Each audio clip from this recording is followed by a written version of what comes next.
Good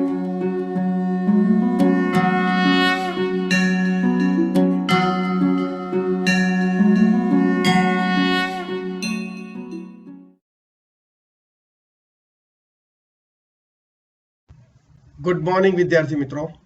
હવે last લેક્ચરની અંદર મિત્રો આપણે એમિનો એસિડને કમ્પ્લીટ ચર્ચા કરી ગયા અને એકદમ ટોપિક ક્લિયર કટ થઈ ગયો હશે. હવે આજનો આપણો ટોપિક છે મિત્રો પ્રોટીન્સ. મેં તમને પહેલા જ કીધેલું કે પહેલા આપણે એક ટોપિકને કન્ટિન્યુ રાખીશું, મતલબ કે એમિનો એસિડની ચર્ચા કરી તો એમિનો એસિડમાંથી આગળ શું બને પ્રોટીન, તો પ્રોટીનવાળો આખો ટોપિક આખો એક કોન્સેપ્ટ જોડાયેલો રહેશે. તમારે પણ એ રીતે સમજીને જેથી શું થાય કે લેક્ચરમાં કન્ટિન્યુ રહે તો તમને ટોપિક સમજવામાં અને તૈયાર કરવામાં સરળતા રહે એટલા માટે. બરાબર, તો વાત ચાલશે મિત્રો. આજે આપણે પ્રોટીનની ચર્ચા કરવા જઈ રહ્યા છીએ. બરાબર, આઈ થિંક મિત્રો પેજ નંબર 147 ઉપર આ પ્રોટીન્સનો ટોપિક આપેલો છે, તો આપણે ડાયરેક્ટ એ પેજથી તમે શરૂઆત કરજો. આગળના ટોપિક જેમ જેમ આગળ ચાલતા જશે એમ આપણે જોતા જઈશું. તો પ્રોટીન મિત્રો, આપણે જાણીએ છીએ કે આપણા સજીવ શરીર માટે પ્રોટીન ખૂબ અગત્યનો ઘટક છે. પ્રોટીન શાનો બનેલો છે? તો કે પોલીપેપ્ટાઇડ શૃંખલાઓનો બનેલો છે. શાનો બનેલો છે મિત્રો? પોલીપેપ્ટાઇડ શૃંખલાઓ. બરાબર, હવે પોલીપેપ્ટાઇડ શૃંખલાઓ શાની બનેલી છે?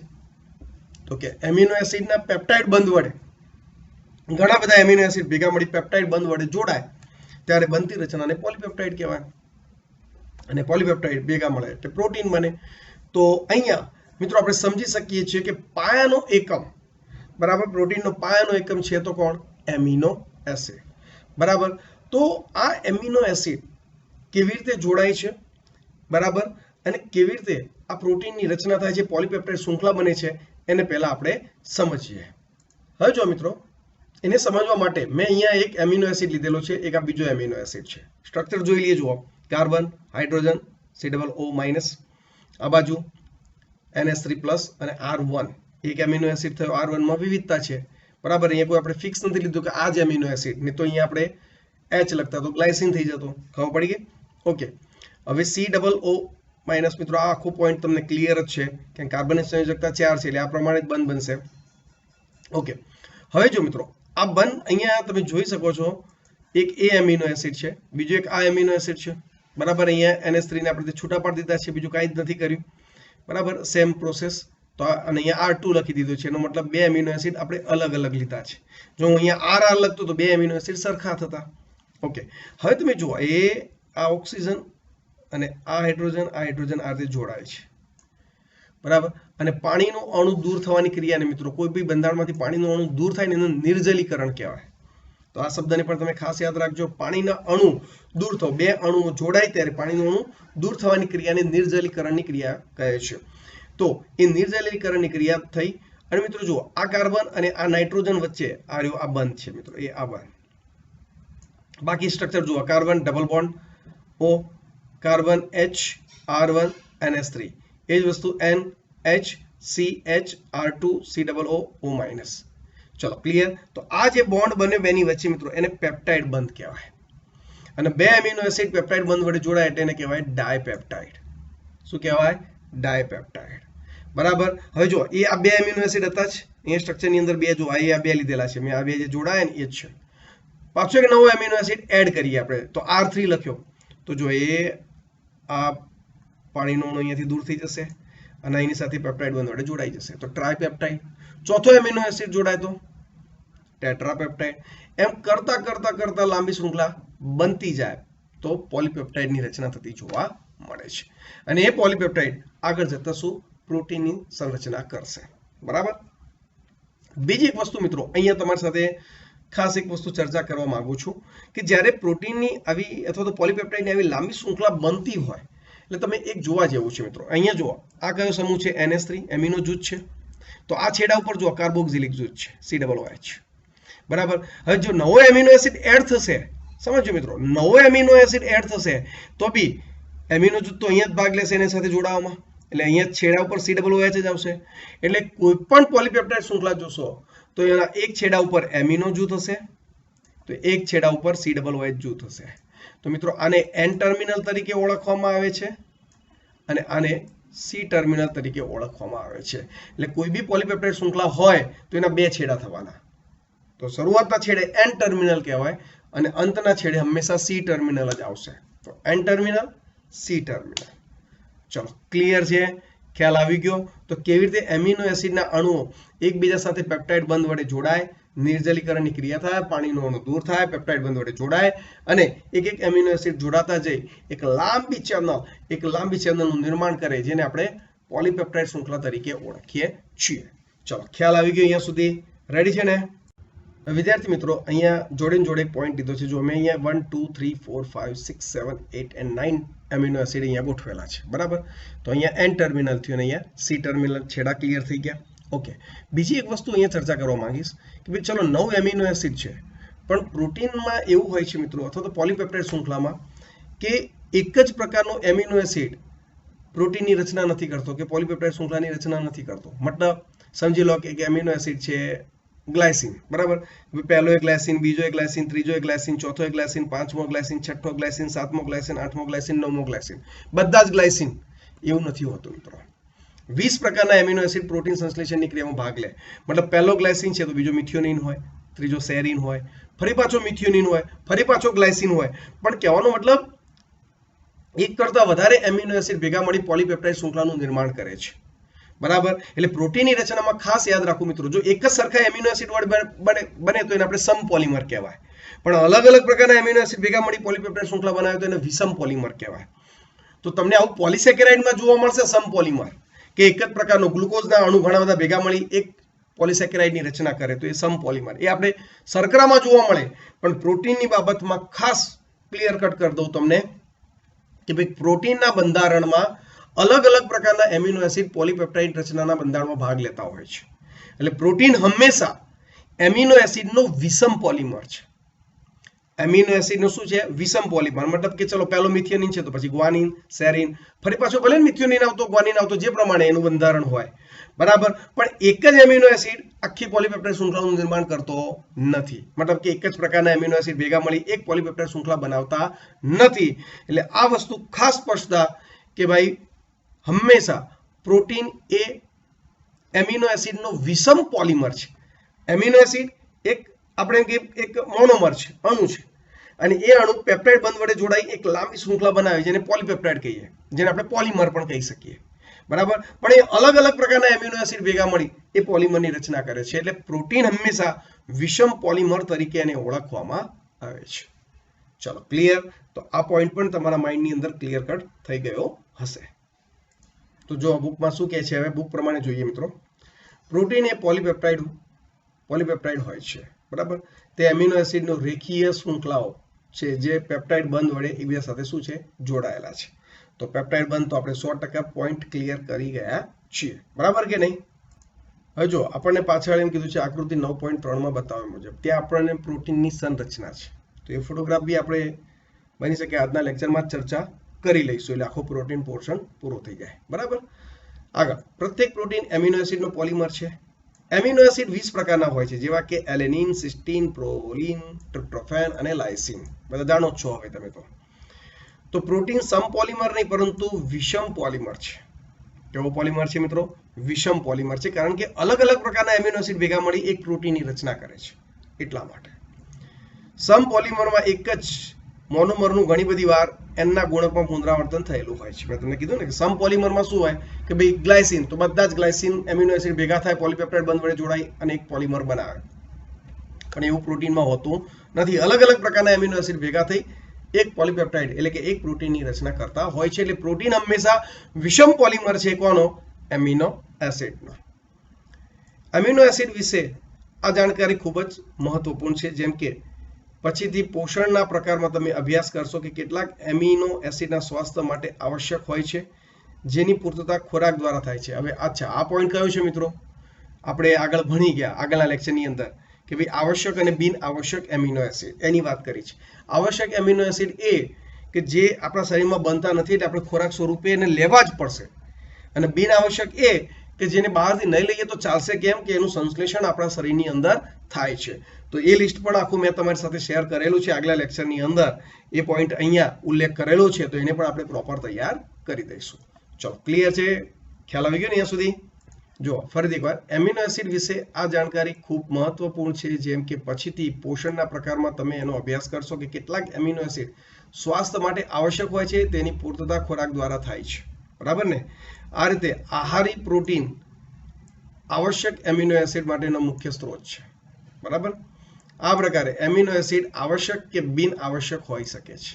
આવશ્યક અને બિન આવશ્યક તો ઓલરેડી આપણે આગળના લેક્ચરની અંદર ક્લિયર કટ કરી ગયા છીએ. બિન આવશ્યક એ હોય છે કે જે આપણા શરીરમાં બને છે, એટલે આપણને બહારથી લેવાની જરૂર પડતી નથી. જ્યારે આપણે આવશ્યક એમિનો એસિડ્સની પૂર્તતા આપણા ખાદ્ય પદાર્થોથી કરીએ છીએ. ચલો, ક્લિયર છે વિદ્યાર્થી મિત્રો? આ સિવાય મિત્રો પ્રોટીનનું થોડું મહત્વ આપ્યું છે કે એના કાર્યો શું છે. તો કોષરસ પટલમાંથી જે ઘટકોની આપલે જે થાય છે મિત્રો, એ પણ પ્રોટીન દ્વારા થાય છે. આપણે જાણીએ છીએ કે દ્વિસ્તરીય લિપિડ તો ઇલેક્ટ્રોલાઇટ કે બીજા ઘટકોના વહન માટે અપ્રવેશીલ તરીકે વર્તે છે, તો પ્રોટીન એના માટે માર્ગ પૂરો પાડે છે.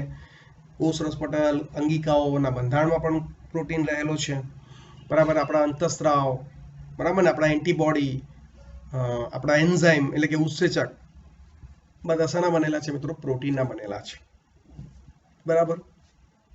બીજું મિત્રો, પ્રાણી જગતનો નંબર 1 એન્ઝાઇમ હોય તો મિત્રો કયો છે? કોલેજન પ્રોટીન છે, બરાબર?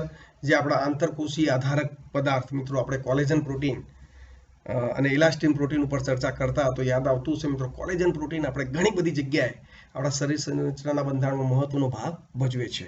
ઇવન મિત્રો આપણું જે ખોપરી જે ખરી અગ્ર કપાલી, મધ્ય કપાલી, પશ્ચ કપાલી, તમને ખબર હશે 6 ખંડોમાં વહેંચાયેલી છે. એ C1ના સાંધા વડે જોડાયેલી છે. ખોપરી ફાટે છે પણ સાંધા તૂટતા નથી. રીઝન છે આ કોલેજન પ્રોટીનના બનેલા સાંધા છે. એટલે પ્રાણી જગતમાં કોઈ નંબર 1 કોઈ પ્રોટીન હોય તો એ કોણ છે મિત્રો? કોલેજન પ્રોટીન છે, બરાબર? જ્યારે વનસ્પતિ સૃષ્ટિની વાત કરીએ તો એની અંદર, અથવા તો જીવાવરણની વાત કરીએ, એની વાત કરીએ પહેલા આટલી વાક્ય રચના પૂર્ણ કરીએ, પાછળ પેજ પલટાવીએ, ત્યાં એની ચર્ચા છે, તો ત્યાં આપણે એને જોઈ લઈએ. જો શું કહે છે?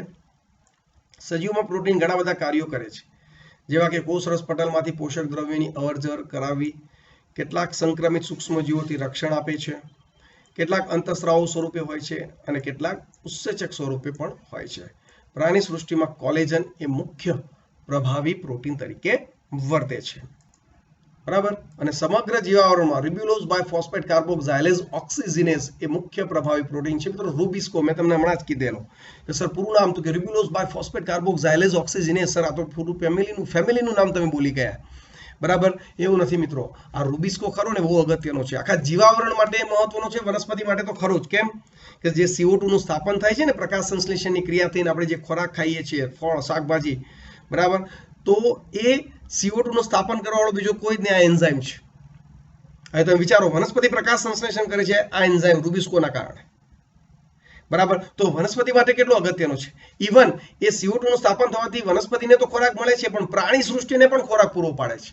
એટલે જીવાવરણનો નંબર 1 કોઈ પ્રોટીન હોય તો આ રૂબિસ્કો છે. વનસ્પતિ સૃષ્ટિનો હોય તો બી રૂબિસ્કો છે, પણ જો પ્રાણી જગતની વાત આવે તો કોલેજન છે, પ્રાણીઓ પૂરતો, બરાબર? એટલે આર્ધ યાદ રાખવાનું. જીવાવરણ, જો પ્રાણી કોલેજન પ્રોટીન, વનસ્પતિ રૂબિસ્કો, સમગ્ર જીવાવરણ રૂબિસ્કો, બરાબર? તો તમે જોઈ શકો છો અહીંયા પ્રોટીનની એક આપણને સરસ મજાની માહિતી આપેલી છે, બરાબર? જો આગળ એક ચાર્ટ આપેલો છે, ચાર્ટમાં અલગ અલગ પ્રોટીનના એકમોનો ઉલ્લેખ કર્યો છે, તો એની પણ આપણે ચર્ચા કરી લઈએ. જો મિત્રો એક લિસ્ટ અહીંયા આપણને આપેલું છે.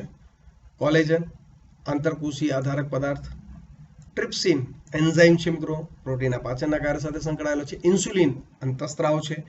એન્ટીબોડી જે આપણા રોગકારકો સામે લડતા હોય છે મિત્રો, જેમાં મુખ્ય ભાગે 4 પોલીપેપ્ટાઇડ શૃંખલા હોય. આપણે ભણીશું ધોરણ 12 ની અંદર H2L2 સ્વરૂપે હોય, 2 હેવી શૃંખલાઓ હોય, 2 લાઇટ હોય, પણ એની ચર્ચા નહીં કરી કારણ કે NCERT-માં જ આવે છે 12 સાયન્સમાં, તો આપણે ડન. પછી રિસેપ્ટર મિત્રો, હા રિસેપ્ટર સંવેદનાગ્રાહી તરીકે પણ વર્તે છે, જેમાં ગ્રાણ એટલે સ્મેલ પારખવા સાથે, સ્વાદ પારખવા સાથે અને અંતઃસ્ત્રાવો, બરાબર? તો એ બધા કાર્યો સાથે મિત્રો બધા જ તમે જોઈ શકો છો પ્રોટીન એ કેટલો અગત્યનો છે આપણા સજીવ શરીર માટે. છેલ્લો છે મિત્રો GLUT4, ગ્લુકોઝના કોષોમાં વહન. મિત્રો આપણે જાણીએ છીએ કે ઇન્સ્યુલિન રેગ્યુલેટર્સ તરીકે એ વર્તે છે, કે આપણે એમ કહી શકીએ ગ્લુકોઝ જે ખરો મિત્રો એ ગ્લુકોઝના ટ્રાન્સફર સાથે, એનું વહન કરવા સાથે આ એક એકમ સંકળાયેલો છે, જેમાં ઇન્સ્યુલિન અંતઃસ્રાવ અગત્યનો ભાગ ભજવે છે. તો બધા જ પોઈન્ટ મિત્રો એક્ઝામ્પલ સ્વરૂપે આપણે બહુ સારી રીતે યાદ રાખીશું, તમને અલગથી નીટમાં પણ એ પૂછાઈ શકે છે. ચલો ક્લિયર છે અહીંયા સુધી? ખ્યાલ આવી ગયો ને? રેડી ને? ગુડ. વિદ્યાર્થી મિત્રો, હવે 149 પેજ ઉપર પ્રોટીનની સંરચના આપણને આપેલી છે. એટલે આખો એક ટોપિક, એક કોન્સેપ્ટ ક્લિયર થઈ ગયો. એમિનો એસિડ, પ્રોટીન અને પ્રોટીન સંરચના. એટલે આખો એક પ્રોટીન એમિનો એસિડ વાળો આખો એક પોર્શન જૈવિક અણુઓનો ક્લિયર. બરાબર? તો હવે આગળ ચર્ચા કરી ગયા એમ મિત્રો, જેમ કે આગળ આપણે બતાવ્યા મુજબ પ્રોટીન એક વિષમ પોલિમર છે. કારણ કે અલગ અલગ પ્રકારના એમિનો એસિડ ક્રમમાં ગોઠવાય અને પ્રોટીનની રચના કરતા હોય છે, એટલે આપણે એને વિષમ પોલિમર તરીકે ઓળખીએ છીએ. બરાબર?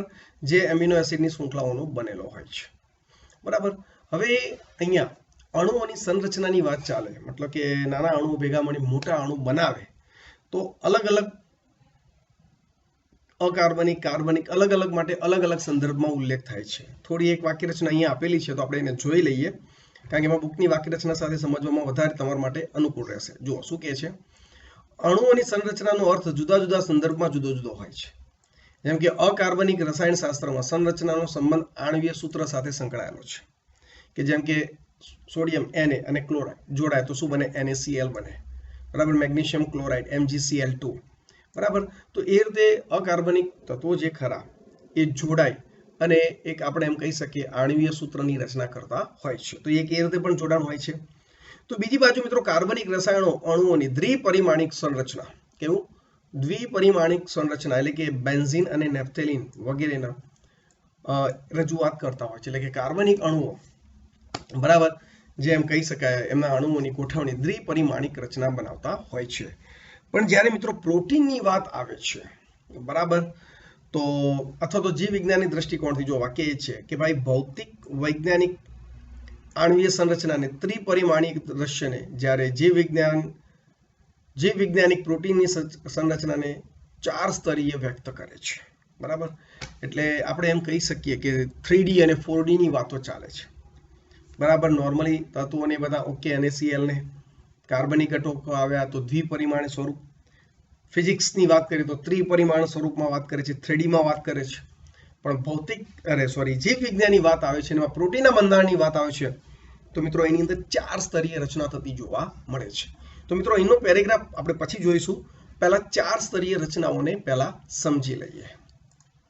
વિદ્યાર્થી મિત્રો, અહીંયા જો પહેલું પ્રાથમિક બંધારણ આપેલું છે. પ્રાથમિક બંધારણમાં શું આવે કે એક એક પછી એમિનો એસિડ ગોઠવાતા જાય, અલગ અલગ પ્રકારના એમિનો એસિડ. બરાબર?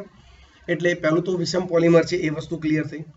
બરાબર? પ્રાથમિક બંધારણમાં શું હોય કે એમિનો એસિડનો ક્રમ નિશ્ચિત થતો હોય, જે DNA દ્વારા થાય છે, જે આપણે આગળ અભ્યાસ કરીશું. પણ એમિનો એસિડનો ક્રમ નિશ્ચિત થતો હોય છે અહીંયા, કે કયો ફર્સ્ટ નંબર ઉપર આવશે, કયો સેકન્ડ નંબર ઉપર આવશે, કયો થર્ડ નંબર, કારણ કે તો ચોક્કસ પ્રકારનું પ્રોટીન બનાવશે. ને તો બધા સરખા પ્રમાણમાં નંબરમાં ગોઠવાતા હોય તો ઇન્સ્યુલિન એન્ઝાઇમ અલગ અલગ કેવી રીતે બનશે? ખ્યાલ આવે છે કે નહીં? એટલે દરેક પ્રોટીન માટે અલગ અલગ એમિનો એસિડનો ક્રમ હોય છે. એનો મતલબ શું થયો? કયા પ્રકારનો પ્રોટીન બની રહ્યો છે ને ક્યારે નક્કી થઈ જાય? પ્રાથમિક બંધારણમાં. કેમ? કારણ કે પ્રાથમિક બંધારણમાં જ એમિનો એસિડનો ક્રમ નિશ્ચિત થઈ જાય છે કે ભાઈ મિથિયોનિન પહેલો, ગ્વાનિન પછી સેરિન ત્રીજા નંબર ઉપર, બરાબર, આઇસોલ્યુસિન ચોથા નંબર ઉપર, વેલાઇન પાંચમા નંબર ઉપર, વેલાઇન છઠ્ઠા નંબર ઉપર, પુનરાવર્તન થઈ શકે, મિથિયોનિન છઠ્ઠા સાતમા નંબર ઉપર. એમ એક ક્રમ જ ફિક્સ કરે છે કે કયો પ્રોટીન બનવાનો છે. એનો મતલબ શું થયો? જે પ્રાથમિક બંધારણ બની રહ્યું છે ને મિત્રો, પ્રાથમિક બંધારણ એ જ ડિસાઈડ કરે છે કે કયો પ્રોટીન આગળ બનવાનો છે, કઈ પોલીપેપ્ટાઇડ શૃંખલાનું નિર્માણ થવાનું છે. બરાબર?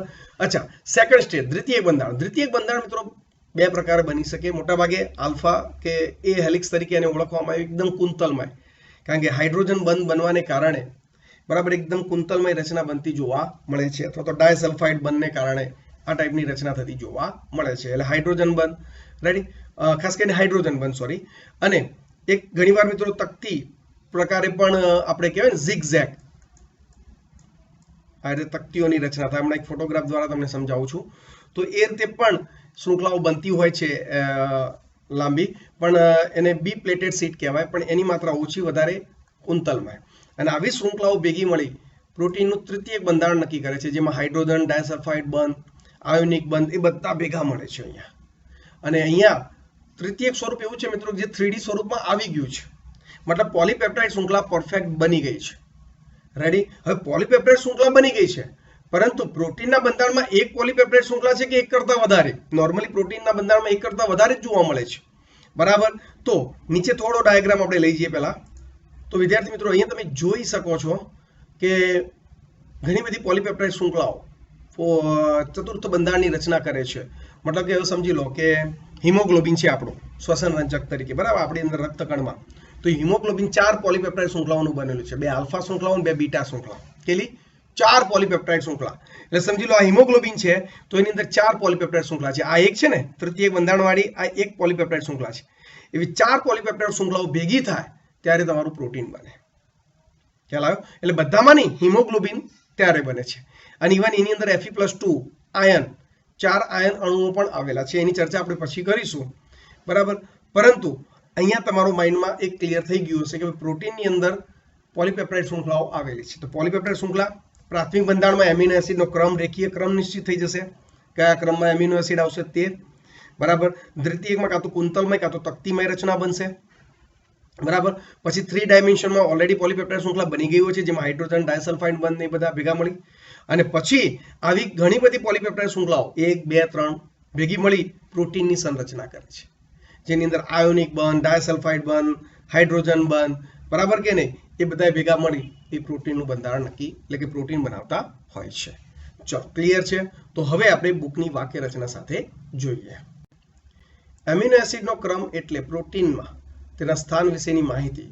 કયો પ્રથમ એમિનો એસિડ છે, કયો દ્વિતીયક એમિનો એસિડ છે, વગેરે તે પ્રોટીનની પ્રાથમિક સંરચના કહે છે. મતલબ પ્રોટીનનું પ્રાથમિક બંધારણ એમિનો એસિડનો ક્રમ નિશ્ચિત કરે કે ભાઈ પોલીપેપ્ટાઇડ શૃંખલામાં એમિનો એસિડ કયા ક્રમમાં ગોઠવાશે, એના આધારે એ પ્રોટીન બનવાનું છે.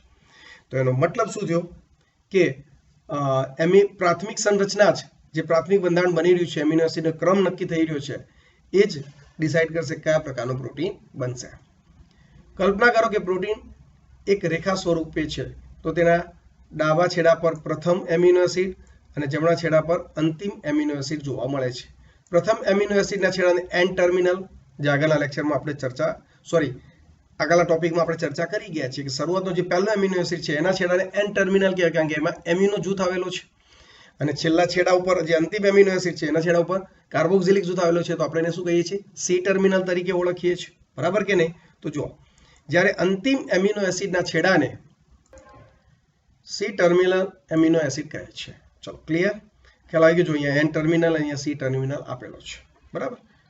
પ્રોટીન તંતુ ફેલાયેલા દ્રઢ દંડ જેવી રચના નથી હોતી, પરંતુ તે તંતુ કુંતલની જેમ વળેલો હોય છે. પેલા રેસા હોય ને તંતુ, એ ટાઈપનો, બરાબર, ફરતી રહેતી નિસરણીની માફક. વાસ્તવમાં પ્રોટીન તંતુ કેટલાકમાં કુંતલ સ્વરૂપમાં ગોઠવાયેલો હોય છે, બરાબર, તો કેટલાકમાં તંતુ સ્વરૂપે હોય છે. પ્રોટીન માત્ર જમણું ભ્રમણ કુંતલો જોવા મળે છે. મિત્રો, આ જમણું ભ્રમણ, જમણેડી કહેવાય ને, આમ રાઈટ કુંતલની રચના થતી જોવા મળે. એ રીતે આમ આપણે એને દર્શાવવું હોય તો આ રીતે દર્શાવી શકીએ, બરાબર. તો એ રીતે એની એક રચના થતી જોવા મળે છે. આગળ, અન્ય જગ્યાઓ ઉપર પ્રોટીનનો તંતુ અન્ય સ્વરૂપમાં વીંટળાયેલો હોય છે, તેને દ્વિતીયક સંરચના કહે છે.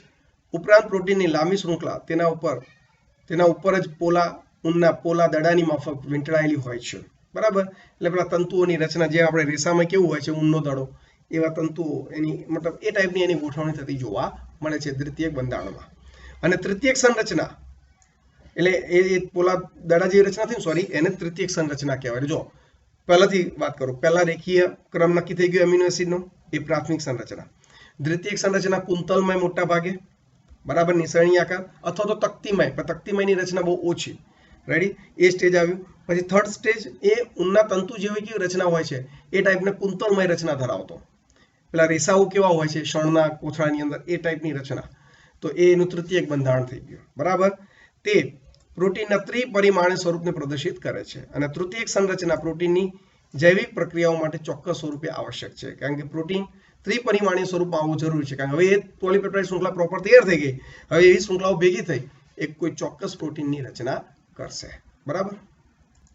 જો વિદ્યાર્થી મિત્રો, એક ફોટોગ્રાફમાં જો આ એક આ કુંતલમય રચના છે, આલ્ફા હિલિક્સ કહેવાય, બરાબર. મેજર ગ્રુવ એનાથી જ બનતી હોય છે, અને આ માઇનોર ગ્રુવ બીટા, એટલે કે બીટા સેટ્સ, બરાબર, જે તક્તિમય રચના છે. જો આ ભાગ, બરાબર. તો એ રીતે આપણે એને સમજી શકીએ છીએ. આ દ્વિતીયક બંધારણની વાત ચાલે છે. કયું બંધારણ?